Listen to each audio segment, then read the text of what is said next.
It is 12 noon. Welcome in lunch hour here on Three Man Front. Hope everyone's having a wonderful Thursday. Thanks for tuning us in. Take us along wherever you go. Download the Jocks 94.5 app. You can listen on the app anywhere in the world. That's the way the internet works.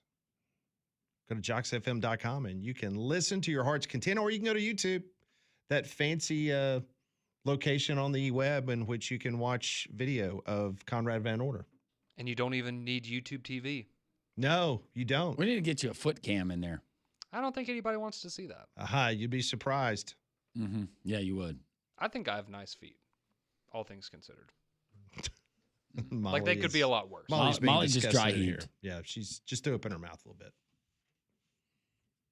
Just wait until I don't clip my nails for a couple months. Oh.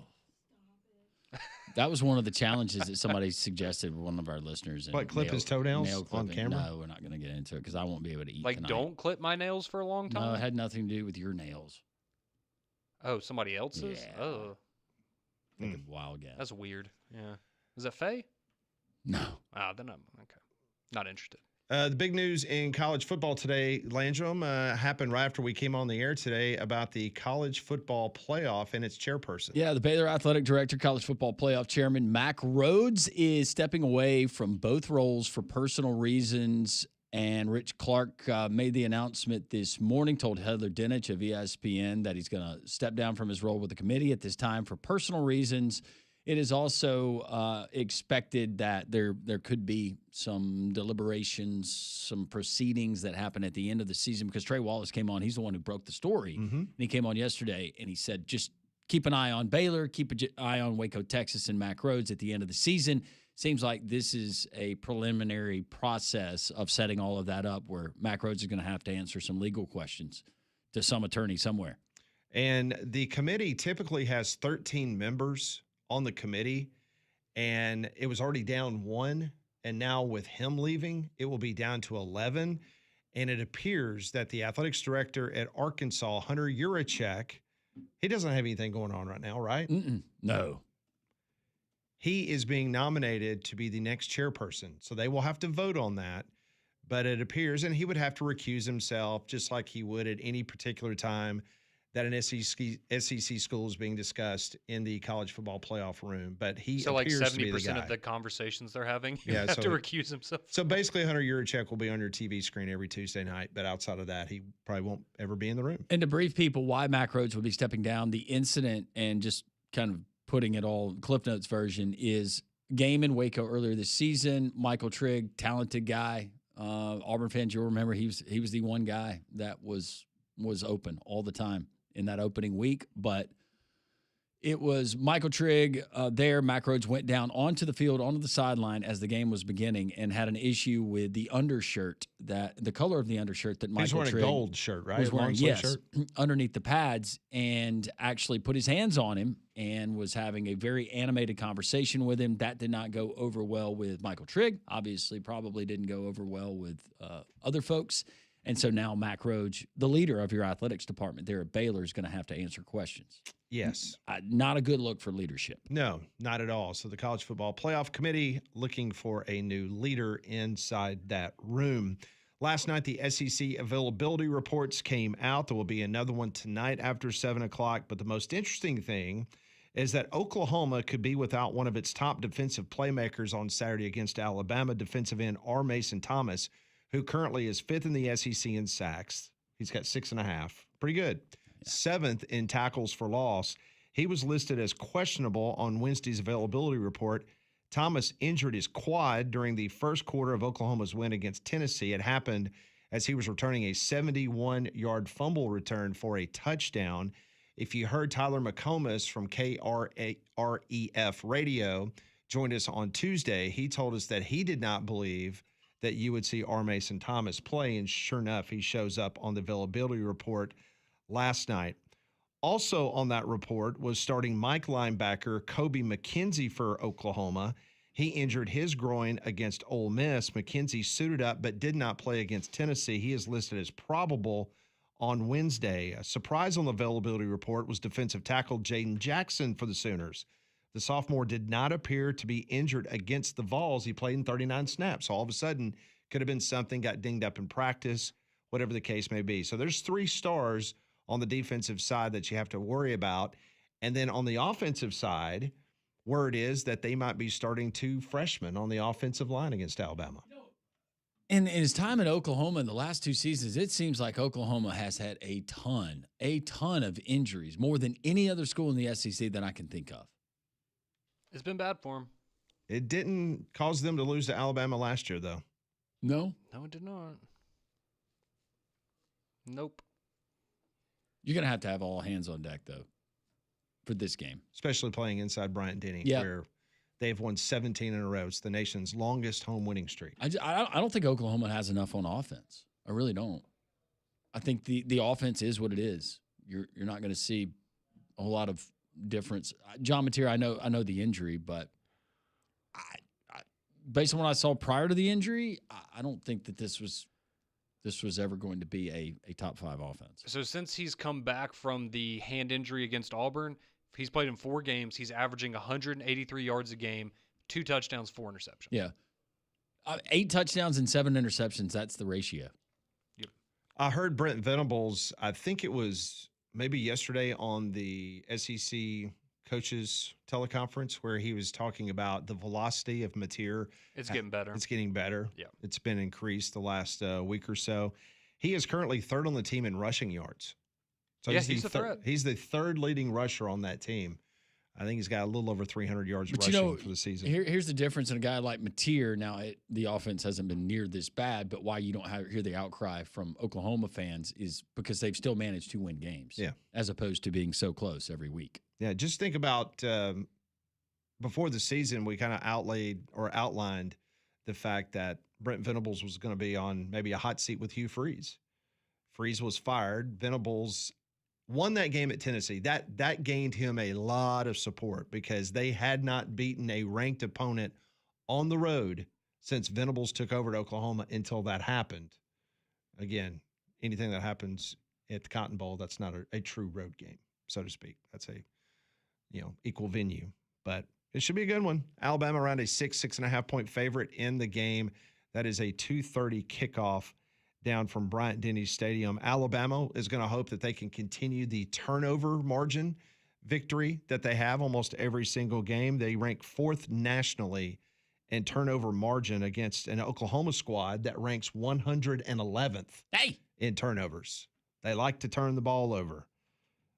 Alabama has 16 turnovers gained to Oklahoma's 7, but they did have 3 against Tennessee. Well, and I was about to say they had a few against Tennessee, and for as good as this defense has been for Oklahoma, they have not been very good at turning over the ball. It took them until, like the 5th game of the season to create a turnover on defense. So protect the ball, and interceptions haven't been a problem. It's been Ty Simpson holding on to the ball maybe a little too long, or the protection breaks down, and you have those fumbles. We've seen that happen in 3 of the last 4 games now? What was the number you just gave us in regards to his return? Mateer is at 183 yards a game? Yes, passing. Alabama's passing defense only giving up 164 yards passing a game for the Tide. That's the 2nd best figure in the SEC, and that's the 10th best in all of college football, which that might surprise a lot of people. But Alabama's defense just gets better and better each and every week, causing the turnovers. Well, and they proved it against a high-octane offense. If you saw them against Tennessee, that should be proof there that I don't see an offense that's out there that is going to – I think that Alabama, they could face maybe a better offense, but I don't think it's going to be leaps and bounds where you're still questioning what Kane Womack and the defense is doing. I think the defense is really, really salty. And the magic is Kalen DeBoer against ranked opponents. He's 19-3 against ranked opponents. Never lost a game in Bryant-Denny Stadium either. Nope. And he's 20-7 in one-score games. Is he wearing the black hoodie of death? He better be. Didn't I read where they've got multiple black hoodies like in a safe and like yes, just in case? I think it was it Dellinger maybe that had that article? But yeah, there's a story that came out yesterday that the black hoodie of death. That's what they're calling it. There is a vault of black hoodies in case something happens. Did you send him the picture of Creed? Do you remember the picture you took? I don't know if I did or Social not. Taco. Like Oh, yeah, of him in the black hoodie, yeah. Oh, that was fantastic. I thought you were talking about the band or the Office character at first. But yes, No. Creed, our wonderful listener. Yes, I did see that picture. Yeah, Social Taco. I'm sending it again. Every week that I've gone down to Tuscaloosa to cover the games, I see more and more people wearing that black hoodie. It has become a very popular fashion choice. You don't have one. I do not. Will DeVore ever wear one that says Black Hoodie of Death? That'd be kind of cool. I like that. Now, that's something Lane Kiffin would do. Oh, absolutely. I don't think Kalen DeBoer would. Absolutely. No. Yeah, I might He's have a to little get bit more humble. Have to get than me that. one of those. Yeah. Just a little bit. Yeah. Just a little bit humbled. The Courtesy GMC text line is open. Let's get to some of your texts at 205-834-9450. A myriad of subjects that we have gotten into the first 2 hours of the day. I've been told that now Conrad is going to start reading some. So that means He's that going to take this one over. there's either some questionable ones or Landrum No. forgot his glasses. This is an eyesight thing. Oh, gotcha. All right, let's roll into see someone here on the text line. The first or last text we got. Sold out now. You can't buy that Alabama black hoodie anywhere. Interesting. Huh. Been a popular item. I'm sure that will be a popular Christmas gift We can get one made. for a I lot got of a guy. people as well. Let's see. Beham Dog says, just like John Mateer, for the record, Gunnar Stockton, also Georgia's third leading rusher this season. Interesting. Let's see. Why? Oh, okay. I think Fat Joe's asking, has anybody come out and said why Mac Rhodes was so upset about the issue with Michael Trigg? Because it was about the color of the shirt he was wearing. He was wondering why that's. I haven't seen that. Would, deal. would love to hear. Yeah, what was Why? this? What, like, Because I mean, that's triggered one of him? their colors for Baylor. It's not like he was wearing a. Oh, It was just the fact that nobody else on the sideline. Correct. He was standing out, and maybe he felt like he was trying to be an individual as far in regards to not being a teammate. Maybe. we wanted him to be uniform with the other team. Yeah. Russ, He just wanted to stand out so He he get wanted- more receptions. Didn't he have 2 touchdowns on that game? Yeah. Turned out okay. Turned out. So did he change? Do we know? Did he have to go and change? I don't did he think just- so. Weird situation. Weird situation. Somebody says, what a great time to go back to the BCS computers. Well, the rankings would be about the same as Pat laid out for us a couple days ago. Yeah, I want to read that, and that's a great text because I did want to get to this today because one of Landrum's favorite college football writers, Stuart Mandel, he said the following about the BCS. He put this in writing, by the way. Is he not your favorite? Huh? It's either him or Dan Wolken. I can't remember. Yeah, it's really tough for Landrum He's to like pick between flips them. a coin, right? That's right. All right, but let me read you. This is he put this in print. Are you ready for this? no, I never am with his stuff. All right, here's what Stuart Mandel said about the BCS. People often suggest that the college football playoff should bring back the old BCS formula, which was 2/3 human polls and 1/3 computer ratings. But that approach involved nonsense math. So he says the BCS is nonsense math. And I reminded everybody, if you were to take the old formula and take what the College Football Playoff Rankings Committee did the other night, the first 5 teams are exactly what the old BCS would say. So for Stuart Mandel, Pat, that's nonsense. say that this is nonsense math to go back to the BCS, it's almost identical to what it was before. Well, and isn't the top 10, it's the same teams, but the only difference is Ole Miss and Oregon flip-flopped? No, it's Oregon and Texas Tech. Or Oregon and They're Texas the ones. Tech. Ole Miss is the same. That's right. But that is and then at number 11, there's a difference because BYU and Oklahoma are flip-flopped in the BCS and the college football playoff rankings. So, yeah. Back to your text here. I want to go hang out with Drake today because he chimed in. He said, this is nice barbecue weather, and followed it up with, it's a good day to grill some steaks today. Either one of those. All right, Sign me up for that. is he actually talking about the weather, or am I to infer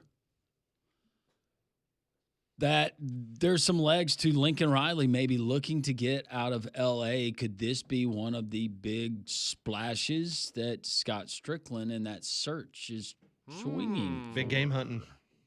Just throwing it out there. I think Lincoln Riley would fit. It turned some heads. Doesn't he wear a visor? Yes. Of course he does. Of course. Yes. Yes. So does Eli If you're right at home. Drinkwitz. That's So what does we Lane need to be looking Kiffin. at. Who wears a visor? That's the deal. Only people that wear visors. That's right. I think Jed Fish wears a visor. Hugh Freeze wore a visor. Oh, okay. Another name, maybe. Butch that used to coach at Miami, he wore a visor. Butch Jones. I don't Gus know about, Malzahn. who was the other Butch that coached at Miami. Not Butch Jones. Butch Davis. Butch Davis. Maybe that's a trend worth keeping an eye on. Levy, I think, wears a visor. Let's see. Darren from Tennessee chimes in.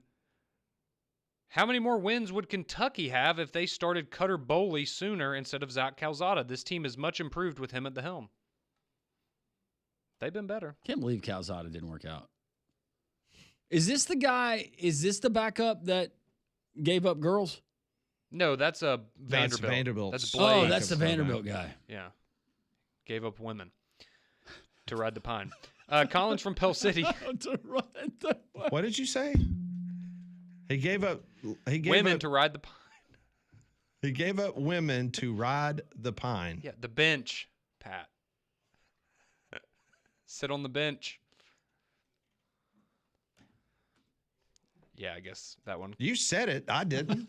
I was just clarifying what you said. Pretty common phrase in the sports world, but I could see where that would go off the rails a little bit. Giving up girls and riding the pine is...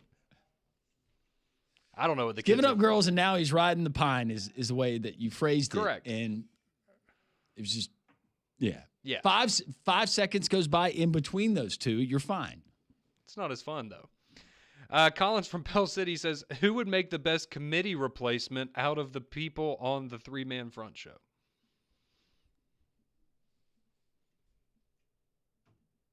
Landrum has now volunteered himself as... I'll do it. I'll do it. Pat would get kicked out. He would ask the wrong questions, and they would be, we can't have this guy in here anymore. My thing would be, well, can you ask a question about somebody that's not Alabama? I would do it. No, I would last one night, and I would get full transparency about what everybody said in that room. I'd throw everybody under the bus. Danny over there, he absolutely hates Ole Miss. This text comes in and said, I thought Conrad said Python, not Pine. I thought you said it. I mean, a lot of, yeah. All right, we will continue on with your text messages. Y'all are awesome. Brett Norsworthy coming up at the bottom hour. This is Three-Man Front on Jocks.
It is 12:21. Welcome back into Three-Man Front. Coming up at the bottom of the hour, Brett Norsworthy will join the program. We'll get his I Ain't Scared Bold prediction. He is currently 8-4 on the season. Just an incredible mark. Last week, he told us to take Wake Forest against Virginia. Sure enough. Cha-ching. Yep, it happened. So Wake Forest, a big winner. So he'll join us at the bottom of the hour. Well, something happened yesterday, and just thought it'd be worth our time to kind of spend a minute or two talking about it. Oh, no. Ladies and gentlemen, we gathered today to mark the passing of an American icon. The penny, our smallest coin, yet one of our biggest symbols, died on Wednesday in Philadelphia. It was 232 years old. Born in 1793, the city that Jalen Hurts, Landon Dickerson, and Devontae Smith would call home, the penny was the child of Alexander Hamilton, the visionary who penned the Coinage Act, the policy that gave life to our currency. The penny was preceded in death by a smaller sibling, the half cent, born in 1793 and gone by 1857. Too soon. In its earliest days, the penny bore the image of Lady Liberty, a young republic's proud face to the world. But in 1909, America honored the centennial of the president who saved our union. Abraham Lincoln took the place on the front, and there he remained for the rest of the penny's long life. The back of the penny told its own evolving story, a chain of unity, a wreath of promise, the wheat of prosperity, the marble majesty of the Lincoln Memorial. In its later years, a Union shield, a quiet reminder that even the smallest things can stand for something great. It was, for most of its life, a coin of copper. That even changed with time. In 1943, our nation's war machine needed copper. The penny changed its DNA. And since 1982, its copper face was mostly an illusion. 97.5% zinc, plated just enough to remind us what was once was. And yet, through every reinvention, it remained what it had always been, the smallest coin, but never insignificant. And now, as the final pennies leave the men in Philadelphia where it all began, we say goodbye. Yet even in death, the penny will linger. 250 billion of them remain among us, in jars, in couch cushions, in the corners of cash drawers, and of course, the tiny echo of our history. Soon, we'll round our prices to the nearest nickel, but for more than 2 centuries, we didn't just spend the money, we believed in it. For 20 decades, it taught us something simple. A penny saved, a penny earned. Good riddance to the penny. No, thank you, Pat. Man. Hard to believe a penny is no more. Yep. Penny for your thoughts. Penny for your thoughts. Nick Saban thought it was significant enough to carry one. Right? He had the lucky penny. Sure did. Put it in your loafers for good luck. 232 years gone. It's a good run. It's a really good run. I'm going to go home and save all my pennies now. Well, when's the last time you used a penny? You can flip the light back on. Are you sure? I kind of like it off. Okay, leave it off. Yeah. We Just for can't this see segment. you. Can't see you. Oh. When's the last time you used a penny?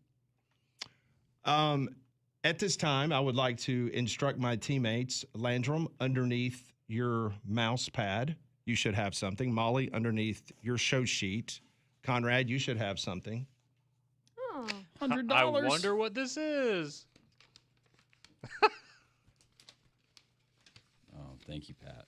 Oh, thanks, Pat. Just wanted to. Mine's a really shiny one.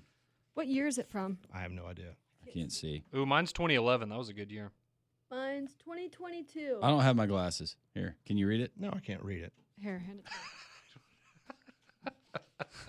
You can't read it. Lighting really You have plays a an issue with my flashlight eyes in right there. now. I Yours know, is I also can't- 2022. 2022? Okay. And the main reason that it went bye-bye is because it cost almost 4 cents to make Oh. the 1 cent That's penny. pretty funny. Yeah. Hey, back to common sense. No pun intended. I will keep this forever. Well, Yeah, thank just you, in man. case you didn't have That's a penny awesome. Thank you so much. on the Thank day of you. the penny's death, I thought you like the calligraphy. Yeah, it looks really good. Yeah, you did it right. First class, Pat. Thank you. See, Means a lot. I had to sneak over there and do that while you weren't paying attention. Was I out of the room? No, you were sitting there reading text. You're so full of it. Brett Norsworthy will join the show next. We'll get an I Ain't Scared bold prediction on this day after the penny died on Three Man Front.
It's 12:31 here on Jocks each and every Thursday from WHBQ Radio, also the Ole Miss Radio Network. Brett Norsworthy joins the program. He joins us now on the Higginbotham Hotline. Brett, I hope your week's gone well so far.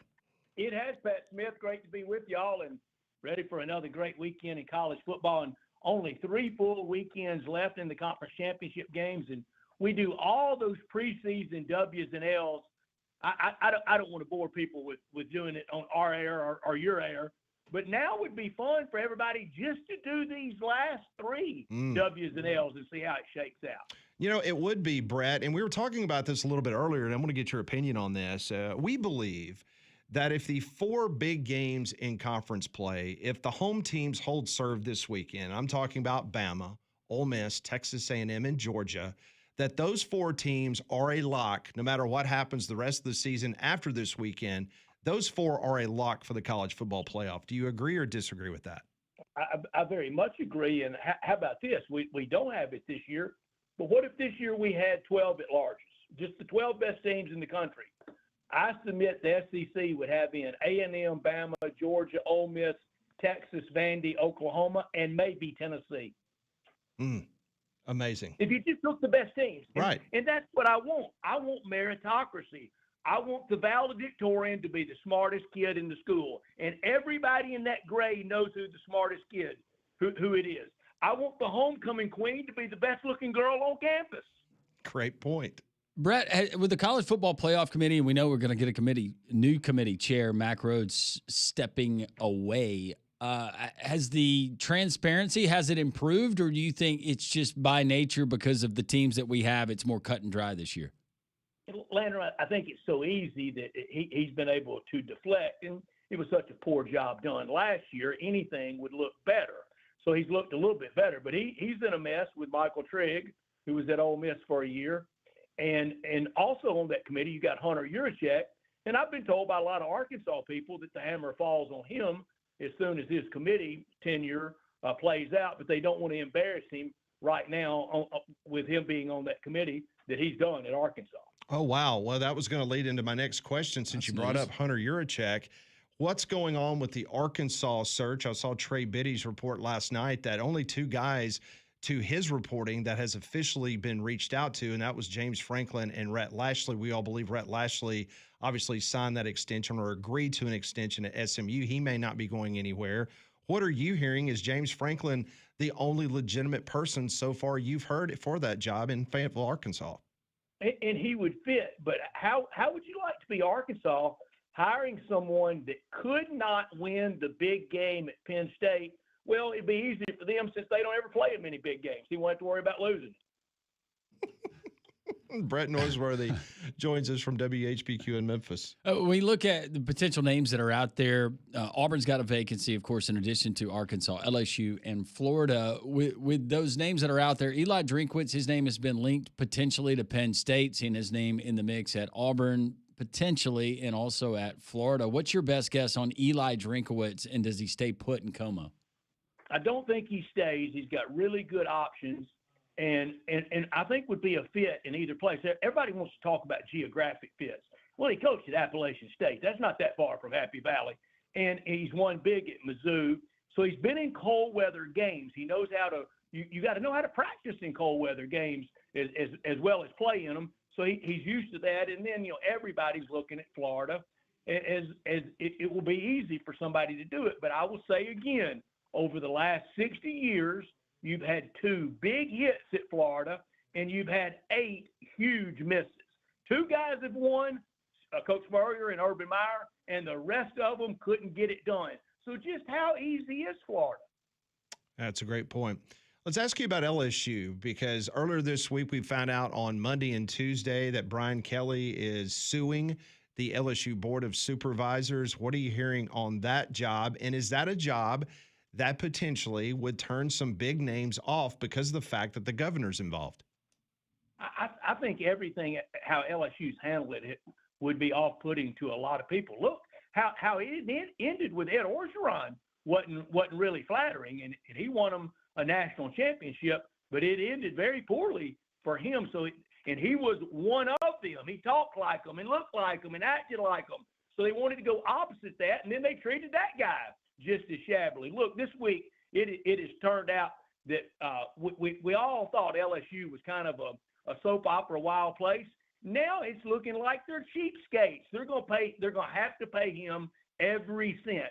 Now they're alleging that, that there was stuff, he was doing detrimental to the program. You didn't hear any of that all summer into the fall, and, and maybe his conduct at practice and things like that. You didn't hear any of that. What got him in trouble is he couldn't win enough for them. They're going to have to pay, and they should. Speaking of that, James Franklin, he won a lot of games at Penn State, but didn't win the right games. What do you think? What are you hearing on James Franklin, and is ultimately he on a sideline next season? I think Arkansas would be a really good place for him. There's still the Virginia Tech conversation around him. I think he can do better than that, and I think Arkansas is a better job. It's in the SEC, and he's won in the SEC at Vanderbilt. But Arkansas, to get him, that wins the press conference. I think it wins with parents. It wins with the stability of the program. But to hear that Arkansas might be interested in the Hail Mary for Dabo, and I love Dabo Swinney, but that would be a coach that's been reluctant to swim in the NIL waters at a school that has been reluctant to be in the NIL business. I don't think that would be a good pairing. And Arkansas's hired a national championship Clemson head coach before in Danny Ford, and it didn't work very well. Not only that, an Alabama grad that won a national championship at Clemson that didn't win at Fayetteville. That could be Dabo again if some of the Arkansas rumors were true. Brett Norsworthy from the Ole Miss Radio Network, WHBQ Radio, joining us for a couple more minutes here on Three Man Front. So we've asked you this about a month ago, and you have been persistent with this answer. But for those new to this program and new to the coaching carousel, Lane Kiffin's name continues to be bannered back and forth in the media in regards to some of these openings around the Southeastern Conference. And for those that have not heard your response to the question about Lane, just educate everybody, just your opinion on Lane Kiffin and the potential of him leaving Oxford. Yeah, he's just a great coach and great guy. If he should leave, all I would say is thank you so much. Good luck. I wish you well when we play. I don't wish you success. But if you leave, I wish you well in the broad picture for his family, for everybody around him. He's just a great guy, and he's in the sweet spot of his life and in his career. But I don't think he will leave. I sure hope he doesn't. He's done Ole Miss a great job, made it relevant, made it fun. And you look at the season Ole Miss is having right now. Ole Miss has a chance to win the national championship this year. I can't ever be critical of anybody that got us in that shape. I sure want him to stay, but I understand why Florida and LSU and every job out there, pro and college, would be interested in him. He is a football savant that finally got it figured out, and Ole Miss was the beneficiary. Brett, not asking for I ain't scared bold prediction yet, but the SEC conference slate, what it looks like this weekend as far as football. We'll start in Tuscaloosa. Number 4 Alabama hosting Oklahoma. Oklahoma still vying to stay in the conversation. Meanwhile, Alabama, maybe they have a loss that they can afford and still get into the college football playoff. But this game, and Conrad feels this way, I feel this way, and Pat feels this way, that this sets up, I think, very, very well for Kalen DeBoer in Alabama. What says you? It does. Now, it's going to be a tough game for Alabama. Oklahoma's defensive front is the best that I've seen in person this year. Those guys can really get after it, but I think Alabama can beat them. I, like everybody else, just can't believe that Bama can't run the ball because we're so used to it over, the long stretch of college football history with whatever coach. In that 3rd and 2, Bama's quarterback could come to the line of scrimmage, look across at the middle linebacker and go, hey, on the second snap count, we're running it right over the right guard, and you ain't going to stop it. And nobody could, and they can't do that this year. And it's hard for any of us to watch and see that. Last week in that game, both of those teams, LSU and Bama, both only rushing for around 60 yards each. That's just not what we're used to seeing. But the Saturday in the SEC, we've got 6 league games Saturday. 4 of the 6 have been bowl games in the past, including Bama and Oklahoma, including Ole Miss in Florida. Once met in a Gator Bowl. But you're going to have Bama and OU at 2:30, and then at night, Texas and Georgia. Guys, that's what January 1 used to be for. You're right. You're absolutely right. Back in the old days. In regards to this conference, and I know you're a Heisman voter, And I know there's certain things that obviously you can't discuss once the ballot comes out. But as of this moment, if you were just highlighting maybe 3 or 4 players that are of interest or note to your potential ballot, who would those players be? Well, Pat, today we do a segment.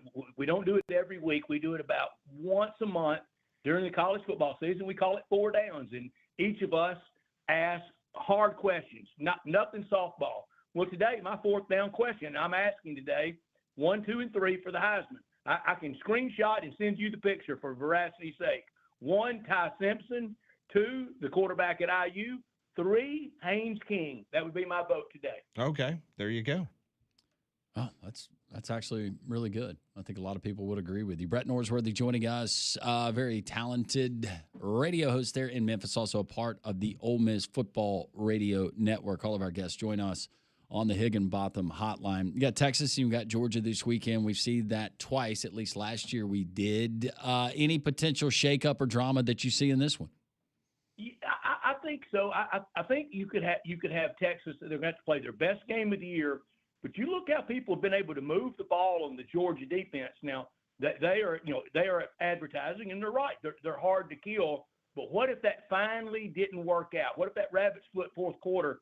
Gunnar Stockton should be on somebody's 1, 2, and 3 for Heisman, especially if he goes out this week and really plays well and outperforms Arch Manning. But Arch has ended up cobbling together a pretty good stat line and a pretty good season. And now for Texas, they're lobbying hard to be maybe the 3-loss team in the college football playoffs. If they win this week, they won't have to worry about. Well, they still have A&M, so they may have to worry about it. But A&M is where I'm going with my I ain't scared pick. I think South Carolina love the points, plus 17.5. I'm not going to go straight up with South Carolina, but I think South Carolina can scare A&M. And aren't we collectively scared of A&M? There you have it. Brett Norsworthy's I Ain't Scared bold prediction. South Carolina and the points. Emerging from the phone booth, one Brett Norsworthy. 8-4 on the season, if I'm not mistaken, right, Brett? 8-4, 5 straight up. Got there straight up last week with Wake Forest. That is amazing. That is a really good number. 8-4. My goodness gracious. That pick last week, Wake Forest straight up against Virginia. I do want to ask, what's the buzz on Silverfield at Memphis? Do they think that he finds another job or he stays put? Well, it's a lot of people that want him to find another job. People in Memphis have gotten accustomed to winning 9, 10 games a year, but they want to play in that American Championship game, and he hadn't gotten there. They got there in 2019 with Mike Norvell on their way to the Cotton Bowl, the high water mark historically for Memphis football. And it's hard to believe they haven't been back to at least an appearance in the American Championship game. I had them in the college football playoff this year as the group of 5 team, and everybody's deeply disappointed. The UAB loss, and then last week the loss to Tulane, and they're now out. And if a little kid word, if he left, got another job, and FSU fired Mike Norvell, people would be begging Mike Norvell to come back. Oh, wow. Ooh. That's big. That's huge. All right, Brett, appreciate it as always. It should be a fun weekend, and we'll holler at you later. Good stuff, man. Take care. Thanks, that is Brett. Brett Norsworthy joining us on the Higginbotham Hotline. Higginbotham is your one-source solution for insurance, financial, and HR services. I'm glad he said that because that was the one game that I was thinking, you know what? Now when Texas A&M's feeling really fat and happy, that South Carolina team, your huge favorite, roll in there and make things really interesting for 4 quarters. That's really good stuff. We continue here on 3-Man Front Lot. We'll get to more of your texts on the Jocks text line, more college football news and notes that you need to know here on Jocks.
12:48, three-man front here on this Thursday. We got college football coming up tonight. Got a big slate of games really everywhere. Very pivotal point in the season if you're just joining us and have become new to college football. But with the college football playoff conference championships looming, last quarter of the season tends to be very important and tends to dictate what we will see in the month of December and beyond.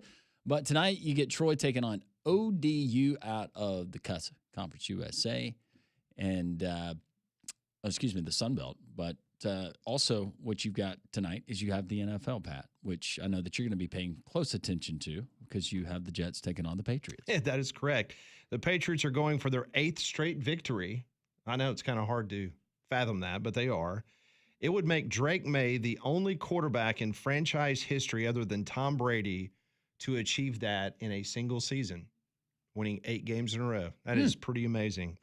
At 8-2, the Patriots already have won as many games through Week 10 as they had won the previous 2 seasons combined. Quite a year for the Patriots. Good coach, good fit. Meanwhile, the Jets, they are winners of their last 2, following an 0-7 start. So somebody will walk out of there with a loss tonight that they have not had in the last couple weeks. I tried to tell you already in the week, Patriots might be the best team in the NFL right now. They're good. They're really good. Are they 11.5 points better than the Jets? They should be. Tonight. But double digits. I'm not talking about rivalry uniforms. Double digits in the NFL is disgusting to me. It's just that's a tricky one. But they are significantly better. And Garrett Wilson's not playing, so the Jets Learned don't my have their lesson best last offensive year. player. You get in the later part of the season when the games don't matter much and you start seeing those double digits, then usually I go with the other team. Oh, Remember wow. what we saw at the what It's was 13 now. Didn't the Chiefs just get boat raced at the end of last season in one of those meaningless games? Yeah, by the Broncos. Yeah. Yeah, it is 13 right now. Ooh. Well, I mean, you look at last week when the Bills were double-digit favored over the Dolphins. They got smoked out of nowhere. Even I didn't see that one 13 coming. tonight. Yeah. Ooh. Jets. Point Jets, total is Jets, 43. Jets. Yep. That point total is 43? Mm-hmm. Again, we've gotten some NFL games. We might end up 6-3. First half spread is 7. What's the first half total? 15? 21.5. It's going to be 21-0 Patriots at halftime. Pat's going, dadgummit! First period is field goal for the Patriots. Okay. Okay. Hopefully it's a good game. Over under 7.5. First quarter. Okay. Feel like a lot of people in our listening audience probably catch the second half of that game after the basketball game tonight. Yeah, Alabama's a 3-point favorite against Purdue. Purdue, number 1, number 2 in America, depending on what poll you subscribe to. Bama, either number 7 in America or number 8 in America. According to Conrad, a Bama victory tonight, Alabama should be the number 1 team in America, hands down, in every poll. No debate. I mean, you beat number 2 and number 5. I'm just saying what you said. And I did say that. This is one I'm time not Pat is questioning reciting you. what I said, and I actually said that thing. I was having a conversation with him down in the break room a minute ago. Yeah. He really irritated me because he did not appreciate the penny I gave y'all. I already threw it away. What? It's in the trash. Just the disrespect. I mean, that's just generation that we're dealing with now. Why would you I think? didn't throw why would mine you think? away. Why would you think that Conrad would appreciate that? I don't know. I mean, it's a very nice gesture. I was writing Molly's the- got hers. I've got mine. I was writing the eulogy last night. Mine's and I going into thought, my Pat Smith shadow box. Yeah, I was like, you know what? I'm going to do something nice for my teammates. I'm going to give them part of my hard-earned money. I'm going to give you a shiny penny. I was going to say I don't claim him, but I just realized we're part of different generations technically, so I don't claim him at all. That's Okay, right. good. Because you don't act like him, thank God. No. He's a millennial. I wear closed-toed No. shoes. What are you? I don't know. Yeah, you're something. I'm at the very tail end of one generation, the beginning of another. I don't know if any generation is going to claim you though. Probably not. You span generations. We I don't mean, want you're in some ways you're very caveman. I'm timeless, as some might say. Did you say I'm very caveman? You're very caveman That's in, right. in some things that you do with the bare feet. some and things that I do. Who needs toilet paper? Who needs to change the tire in a car? Just Details. let it go. Details. Well, cavemen needs to didn't have shower? cars, so Fred Flintstone did. Yeah, but Yeah, he did. had the dinosaur to fix it. That was self-propelled. Yeah, it was His self-propelled. self-propelling. Yeah, Did you they hear did actually propel Have you heard that. the theory about that? Yeah, I want to hear it because I love your Back to the Future theories. Yeah, there's a theory out there that actually the Flintstones was a post-apocalyptic situation. Oh, so it's like in the future instead of in the past? Correct. Interesting. And just like the Jetsons was an offshoot of the Flintstones because they had to, because there's no land, so they had to go up into space. So the jet. Okay. Interesting. I haven't heard that. That's a good Because if you one. think about the Flintstones had a television. How do they have a television Hey, when it wasn't you know invented what? yet? Never thought of that. Look at that. That's worth more than the penny to me. That Barney. That's just good knowledge. He is a rascal.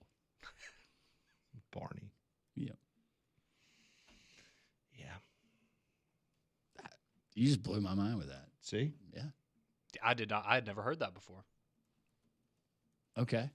Because there are certain things in the cartoon that had already been invented. Yeah. See, now I want to go home and go down the rabbit hole of. It's like the Simpsons thing, right? You know how if you've seen that where they're like. A majority of major historical events of the last 20 years were all predicted by The Simpsons before they actually happened. Yeah. Like, how's that possible? Kind of like Nick Castellanos. Like, they predicted Donald Trump being president like 20 years ago. The Simpsons did. Stuff like that. It's crazy. What are they predicting for the Alabama-Oklahoma game? It's a good question. I'll have to Go back and watch. call Matt Groening or whoever still writes that show. Coming up Dumb. next, Between the Hedges. It's going to be a big game between Texas and Georgia. Eric Henry from Horns 247 joins us next on Three Man Front.